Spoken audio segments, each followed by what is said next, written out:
the day the earth stood still, but he told us where we stand. A ficção científica é um gênero de filmes, livros e contos que tem como premissa uma história com elementos científicos impossíveis na época de publicação. Conforme a ciência avança, contudo, observa-se que alguns conceitos se tornam realidade. O homem chegou ao espaço e ao fundo do mar, como Júlio Verne escreveu em meados de 1800. Os raios lasers que espantaram nossos pais na estreia de Star Wars em 1977, hoje são comuns na indústria, nos aparelhos domésticos e até no setor de estética. A invisibilidade, por sua vez, já aparece há muito tempo, porém os avanços na área não são perceptíveis.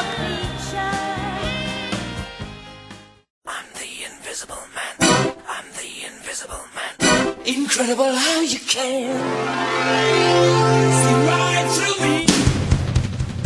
Um dos principais autores do gênero, H.G. Wells, publicou em 1897 um de seus mais famosos livros, O Homem Invisível. Nele, um desconhecido enfaixado dos pés à cabeça se apresenta numa pequena cidade inglesa, onde esconde-se numa pensão durante o dia e só sai durante a noite, gerando suspeita nos habitantes. Após uma série de eventos inexplicáveis, a população local decide confrontá-lo. Ele então retira as faixas e, para espanto geral, não se vê nada. Ele é completamente invisível.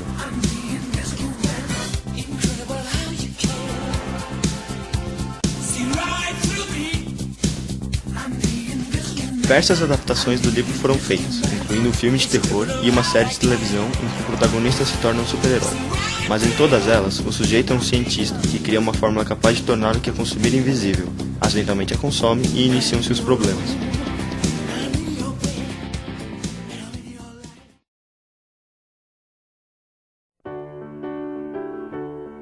A tal fórmula obtida pelo homem invisível tinha como princípio a modificação do índice de refração do consumidor.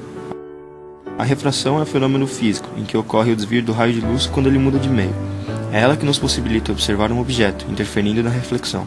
Meios diferentes têm índices de refração diferentes, calculados pela fórmula N é igual a C sobre V, em que o índice de refração N é a velocidade da luz no vácuo, C, dividida pela velocidade da locomoção da luz no meio, V. A luz se propaga pelo ar do mesmo modo que se propaga pelo vácuo, fazendo com que o índice de refração do ar seja 1. Já na água, a luz atinge a velocidade de aproximadamente 225 milhões de metros por segundo. Ao aplicar essa fórmula, temos então que o índice de refração da água equivale a C dividido por 2,25 vezes 10 oitavo. A velocidade da luz no vácuo é constante e, por definição, equivale a 300 milhões de metros por segundo. Com isso, o índice de refração da água é 1,33.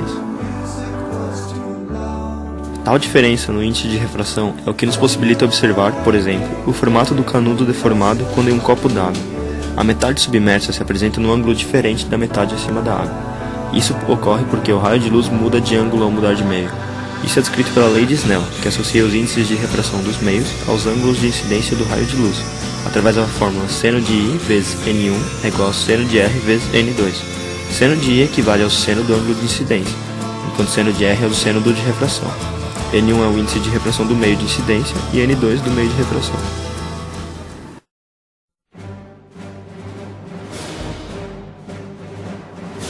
A fórmula do homem invisível tinha como princípio tornar o índice de refração de quem bebesse com valor 1, ou seja, o mesmo que o do ar, como o protagonista descreve. Eu encontrei um princípio geral de pigmentos e refrações, uma fórmula, uma expressão geométrica envolvendo 4 dimensões. Tolos, homens comuns e até alguns matemáticos não fazem ideia do que algumas expressões gerais significam para o estudante de física molecular. Nas minhas anotações, há maravilhas, milagres, mas isso não foi um método, foi uma ideia, a partir do qual poderia ser desenvolvido um método que possibilitaria, sem modificar as propriedades da matéria, exceto, em alguns casos, suas cores, diminuir o índice de refração de uma substância, sólida ou líquida, para a do ar. O índice de refração igual ao do ar efetivamente tornaria o objeto invisível. Ao analisarmos tal situação através da lei de Snell, observamos que o raio incidirá no meio no ângulo alfa e com índice de refração 1. Ao passar para o novo meio, seu índice de refração continua 1 e seu ângulo de refração beta. Chegamos então a seno de alfa vezes 1 é igual a seno de beta vezes 1. Com isso chegamos a seno de alfa é igual a seno de beta, ou seja, o raio de luz não sofrerá nenhum desvio ao mudar de meio, fazendo com que o objeto se mostre invisível. Um exemplo disso é a inserção de um tubo de vidro na glicerina. O índice de refração de ambos é muito semelhante, de modo que o vidro parece desaparecer no líquido.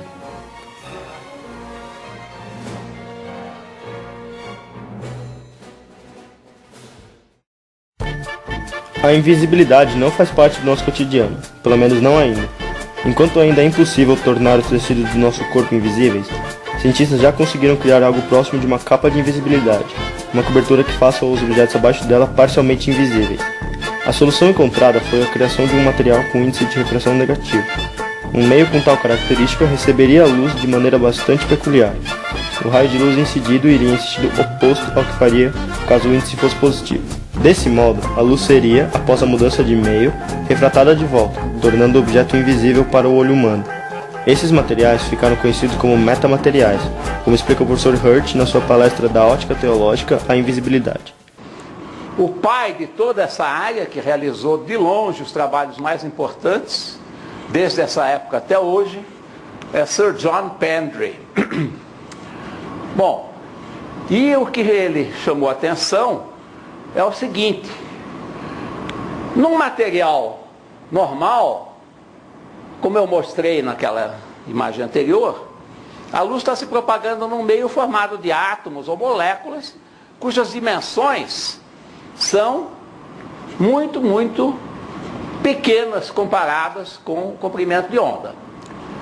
Mas, se eu fizer um material artificial, que também é formado de unidades ressonantes, o que é muito importante, como a gente viu, e que continua sendo verdade que o tamanho deles é muito menor que o comprimento de onda, a luz trata aquilo como se fosse um meio contínuo, com propriedades que variam continuamente.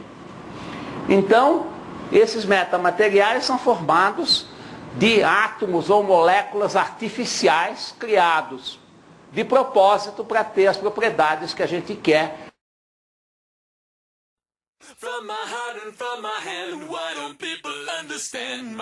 No filme, o homem invisível fica cego com o poder gerado pela sua invisibilidade. Ele acaba sendo derrotado pela população, enquanto o espectador imagina o que o ser humano poderia fazer, tanto para o bem quanto para o mal, com esse poder. Entretanto, esse debate pode ser adiado por alguns anos. Cientistas acreditam que os metamateriais ainda levarão um bom tempo para se tornarem rentáveis e, portanto, parte do nosso cotidiano.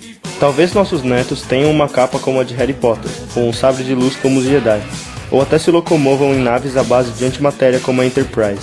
Para nós, o que resta é nos maravilhar com as ideias criativas que a ficção científica nos fornece.